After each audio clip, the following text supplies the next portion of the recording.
Welcome back to our little corner of quiet, where the night settles in gently and stories bloom like moonflowers in the dark. I'm so glad you're here. Let's take a moment to breathe. Let your shoulders drop. Let the weight of the day melt away. There's nothing to do now but listen and rest. Tonight's story is about a clockmaker who discovers something unexpected beyond the tick-tock rhythm of his daily life. A garden where time begins to move a little differently. So let's begin. In a sleepy village nestled between soft green hills and whispering woods, there lived an old clockmaker named Eli. His house stood at the very edge of the town, a weathered stone cottage with climbing ivy wrapping around the windows, and a crooked wooden sign above the door that read, E. Thorne Horologist. Inside, the ticking of dozens of clocks filled every room like a quiet symphony of time. Grandfather clocks stood proud and polished against the walls. Cuckoo clocks chirped in the corners, and tiny golden pocket watches hung on velvet hooks, swaying ever so slightly whenever the breeze came through the open window. Eli had lived in the cottage for many years, alone but not lonely. He found comfort in the routine. He rose with the sunrise, wound the clocks before breakfast, and spent his days repairing tiny gears and springs under a round glass lamp. But even the steadiest tick-tock can grow tiring after enough years. Lately, Eli had noticed something peculiar. Though his clocks were as precise as ever, his days felt longer. The light outside seemed softer. His thoughts wandered more frequently, drifting like dandelion seeds. Time, once so solid and mechanical, had begun to feel softer, malleable, almost like it was slowing down. And so one late afternoon, after placing the final hand on a newly restored wall clock, Eli did something he hadn't done in years. He left his workbench and stepped outside without a plan. The air was cool and fresh, scented with lavender and earth. He followed a little stone path behind the cottage that he'd almost forgotten was there. It led past the shed where he kept spare gears, beyond the fence he hadn't painted in a decade, and into a small, overgrown garden he hadn't visited since his wife passed many years ago. The garden was wild now. Tall grass danced gently in the breeze. Wild mint and chamomile crept across the ground. The old apple tree had doubled in size, branches curving wide, heavy with ripening fruit. A wooden bench, weathered and moss-kissed, still stood beneath it, half hidden under ivy. Eli stared at the scene, quietly stunned. He hadn't realized how long it had been since he stepped away from his clocks. He walked slowly into the garden, letting the grass brush against his ankles. The tick-tick of time disappeared behind him, replaced by the rustle of leaves and the faint song of birds returning home to their nests. He sat on the bench, surprised to find it still sturdy. A squirrel darted across the branches above, then paused, blinking curiously down at him. Somewhere near the back fence, a small wind chime sang a faint silver tune, one he barely remembered hanging there years ago. And for the first time in a very long time, Eli was still. No ticking, no schedule, no measurements, just the sun dipping low in the sky, the breeze curling through his white hair, and the smell of mint and old wood. As he closed his eyes and leaned back, a gentle memory floated up, his wife humming to herself while planting lavender by the fence. The way she used to tease him for measuring everything, even the boiling of tea. "Not everything has to tick, Eli," she once said, smiling. "Some things just bloom." He opened his eyes again and looked around. She had been right. The garden had bloomed wildly, stubbornly, beautifully, without his help or design. Time had passed here, too, but differently. Here, it wasn't counted, it was lived. Eli stood and wandered toward the back, brushing aside a vine that had overtaken part of the fence. Behind it, he discovered an old wooden gate, slightly ajar, hidden under years of growth. Curious, he pushed it open. It creaked in protest, then revealed a narrow path lined with smooth stones leading deeper into the woods. Eli hesitated. He wasn't a young man anymore, but something, a quiet tug in his chest, urged him forward. He turned once, glancing back at the cottage. The lights glowed warmly in the windows, and through the open door, he could hear the faint ticking of clocks. But here, at the garden's edge, there was no ticking, only the sound of wind, the scent of moss, and the path. Ahead, waiting with a small smile, Eli stepped through the gate and followed the path into the stillness. The stone path wound softly between trees, curving in a way that felt both deliberate and natural, as if it had always been there, waiting patiently for someone to notice. Eli walked slowly, not out of weariness, but reverence, as though he'd stepped into a quiet chapel made of leaves and sky. The forest was dappled with evening light, golden and warm. It filtered through the canopy in long shafts, touching the mossy floor and turning every dewdrop into a gem. A hush had fallen over the woods, but it wasn't silent. No, it was alive with subtle things, the flutter of wings, the click of insects, the slow sigh of wind through branches. Eli's feet moved gently over the smooth stones, worn from age and softened by time. He noticed how the air changed with every few steps, cooler near the ferns, warmer where sun pooled in clearings. And then, as he turned a bend, the path opened to a small glade. At the center stood a circular pond, its surface still as glass.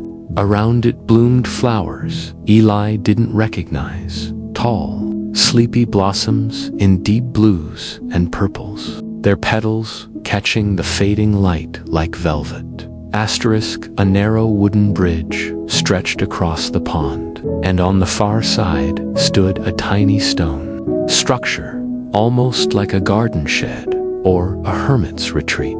Its door was rounded at the top, like a clock face turned upright, and ivy curled across its walls in green spirals. Eli stepped closer, his shoes making barely a sound on the moss.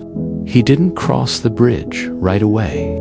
Instead, he sat by the edge of the pond, letting his fingertips graze the cool surface. Ripples fanned out in soft circles, distorting the reflection of the sky, and he watched them with quiet fascination. He realized he hadn't checked the time. And more surprisingly, he didn't want to. After so many years of counting minutes and measuring seconds, it felt strange and wonderful to have nothing demanding his attention. The ticking that had filled his ears every day of his life had fallen away, and in its place was something far more elusive, presence. He lay back on the soft moss beside the pond and stared up at the treetops, where swallows flew between branches, their wings flashing white against the deepening blue. Somewhere nearby, a stream murmured gently over stones, its song mingling with the breeze. And there, woven into it all, was the deep, soothing rhythm of the earth itself. Not mechanical, but organic. Not ticking, but pulsing, breathing, growing. He closed his eyes, not to sleep, but simply to feel. Time passed. How much, he could not say. There was no bell to ring the hour, no hands to mark it. Only the slow shift of light and the cooling air that suggested the sun had sunk a little lower. When Eli sat up again, the pond had turned darker, reflecting the first glimmer of stars.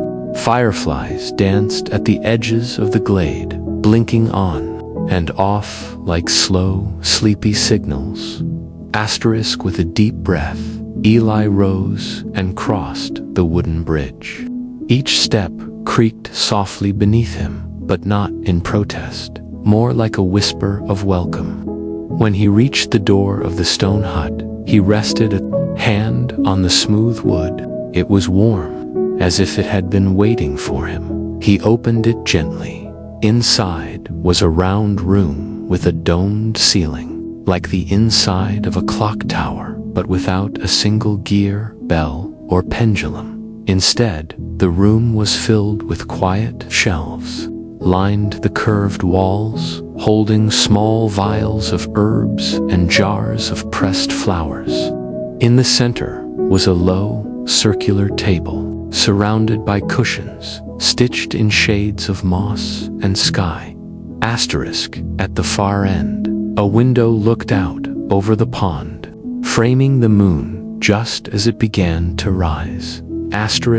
And resting on the table, like an offering, was a single item, a clock, but not like any clock Eli had ever made. Its face had no numbers. Its hands were shaped like leaves, and instead of ticking, it glowed gently, with a soft light that pulsed in time with something deeper than hours and minutes. Curious, Eli touched the clock. It was cool, smooth, and alive in some way he didn't understand. And just then, a small thought stirred in the back of his mind. What if time isn't only something you keep? What if it's also something you feel? He smiled. It was a question he would not have asked before. But now perhaps, he was ready for different answers. Eli sat on one of the cushions, the soft earth beneath him, the glowing clock before him, and the starlit sky waiting outside. He was no longer just a keeper of time. He was beginning to listen to it, not in the ticking of gears, but in the hush between. Eli slept that night in the little stone hut by the pond, wrapped in a soft woolen blanket he found folded neatly on one of the cushions. The glowing clock pulsed gently nearby, casting the room in a faint, silvery light. It didn't tick, but it seemed to breathe, as if it understood rest in a way no machine ever could. He woke to birdsong, not an alarm, not the chime of a bell or the slow winding of gears, just the pure, undisturbed melody of life beginning another day. When he stepped outside, the pond was still again, now bathed in the golden wash of morning. Dew clung to the wildflowers.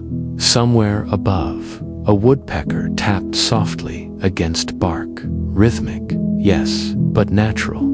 Eli breathed it in. His shoulders, so often hunched over his workbench, felt lighter now, as if they remembered something his mind hadn't yet caught up to. With no destination in mind, he followed a new path that led from the far side of the glade, disappearing under an arch of drooping ferns. The ferns brushed against his arms as he passed through, cool, soft, familiar. Their scent was earthy and green, like rain in the forest. And as he walked beneath them, something strange began to happen. The path grew brighter, not with sunlight, but with memory. Asterisk. It was subtle at first. The shape of a fern frond reminded him of a pattern his wife used to embroider onto their table linens. The scent of moss beneath his feet sparked a memory of a picnic they had once shared under the apple tree behind their cottage. Long before time became something he tracked instead of tasted. The more he walked, the more the forest offered. Here, a crooked rock, just like the one he used to perch on as a boy, whittling wood while his father worked the forge. There, a small grove where the trees seemed to bend just so, mimicking the arches of the village cathedral where he'd first met her. Asterisk. Eli paused, touched the bark of one tree, and closed his eyes. Asterisk. There was no ticking here, no counting, but there was time, deep-rooted time, the kind that lives in memories, in soil, in roots and stones and quiet afternoons. Asterisk. He kept walking, the ferns parting easily now, as if recognizing him. Asterisk. Eventually, the forest opened into another clearing, this one much smaller, encircled entirely by tall, whispering grasses and speckled wildflowers. In the center stood a single object, a chair. Asterisk. It was carved from twisted branches and woven with vines, a kind of throne for no one in particular. Eli approached slowly. When he sat, it molded to his shape perfectly, like it had been waiting all along. Asterisk. And as he settled in, the wind stirred. Asterisk. He heard whispers, not voices exactly, but layers of memory echoing through the trees. Laughter, footsteps on gravel, a spoon stirring tea. Moments he had forgotten. Moments time had tucked away between ticks. Asterisk. Eli smiled. It didn't feel like magic, at least not the kind with spells and charms. It felt like remembering, as though the forest was giving back what the clocks had never known how to hold. Asterisk. He sat for what could have been minutes or hours. The light shifted overhead, casting leaf-shaped shadows that swayed like lullabies.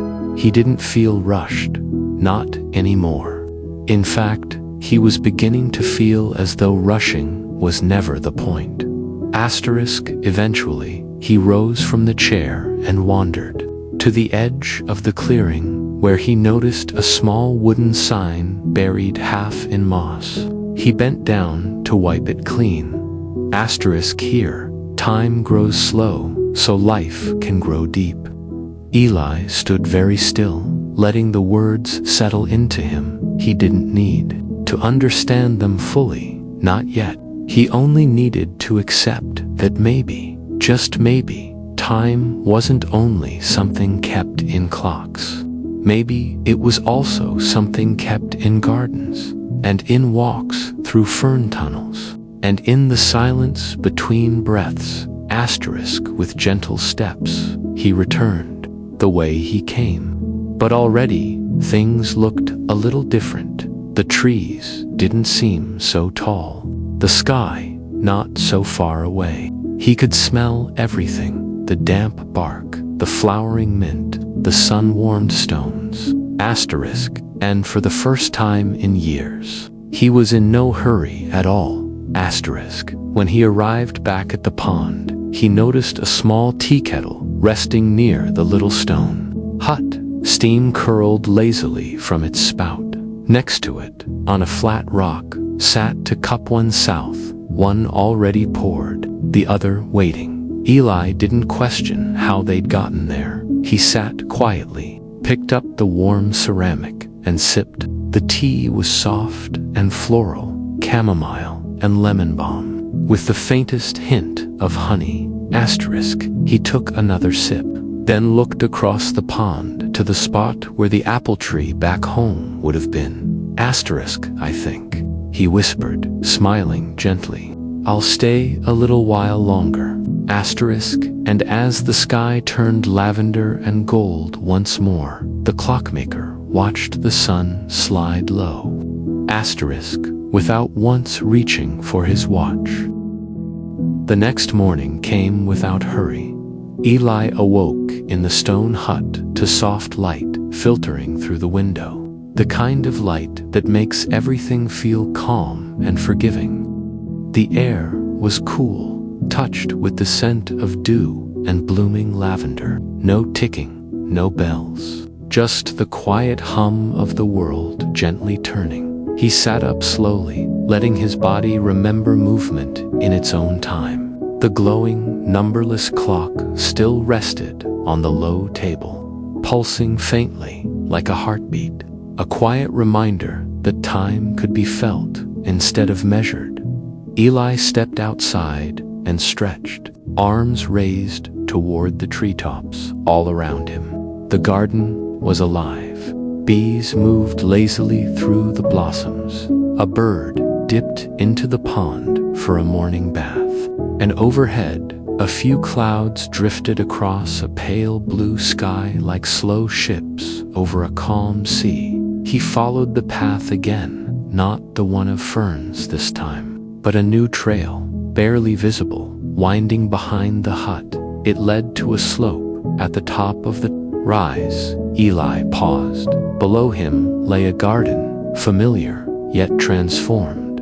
It wasn't wild like the first garden he'd wandered into. It had been cared for, gently shaped. The stones had been swept clear of moss. The beds were neat but natural, with flowers arranged like phrases in a quiet poem.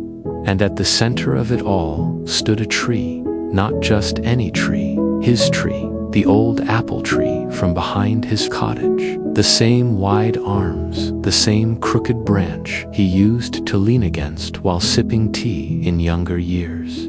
But how had it come to be here? He stepped closer. The bark was rough and real beneath his palm. The tree swayed softly, not just in the wind, but as if greeting him. It didn't make sense, and it didn't have to. Eli sat on the ground beneath its branches in the dappled shade and let his thoughts drift like petals on a stream. He thought about the first clock he ever built, how proud he'd been to see it work. He thought of the long days at his bench, the years he measured in hands and gears and springs. He thought of his wife's laughter in the kitchen, the warmth of fresh bread, the smell of sun on her skin when she came in from the garden. And slowly, gently, he understood. Time wasn't something to control. It was something to notice. To be with awe this while he hadn't been chasing time. He'd been chasing meaning, and the clocks had only given him part of it. Here, in this garden, he had found the rest. The wind stirred, something soft brushed his cheek, a falling apple blossom. He smiled, rising. Eli followed a curve in the garden path, winding between tall golden grasses and soft white flowers. It opened to another gate, simple wood, unlatched, the way his garden gate had once been. Beyond it, he could see the ridge above the village. With the sun now high and warm, he stepped through the gate. The path narrowed again, then led him out of the forest and down toward his cottage, unchanged, yet not the same. The clocks still ticked inside. The apple tree still stood in the back garden, but something in him had shifted, like a gear sliding into place after years of quiet resistance. Eli didn't return to his workshop right away. Instead, he took off his shoes, stepped barefoot into the cool earth of the garden, and knelt beside the mint growing wild near the fence. With gentle fingers, he cleared the overgrowth, uncovering the roots. He smiled as he worked, not to finish something, but to begin. He spent the day in the garden, trimming, planting, listening, and when evening came, He brought out his pillow and a light blanket and settled under the apple tree. The sky bloomed with color, orange fading into rose, then violet, and finally, the deep indigo of night. He did not rush it. He did not check a clock. He simply watched. The stars blinked on, one by one. In the distance, a single owl hooted, its voice calm and ancient. Eli lay on his back and stared up at the constellations. He still knew their names, but tonight he didn't name them. He just let them be. He let himself be. And as sleep drew gently near, he whispered to the night, "Greater than thank you for waiting." He didn't need to dream of clocks anymore. He had found something more enduring than time. He had found the stillness inside it. And in that stillness, under the apple tree, surrounded by the soft breath of the world, Eli, the old clockmaker, finally rested.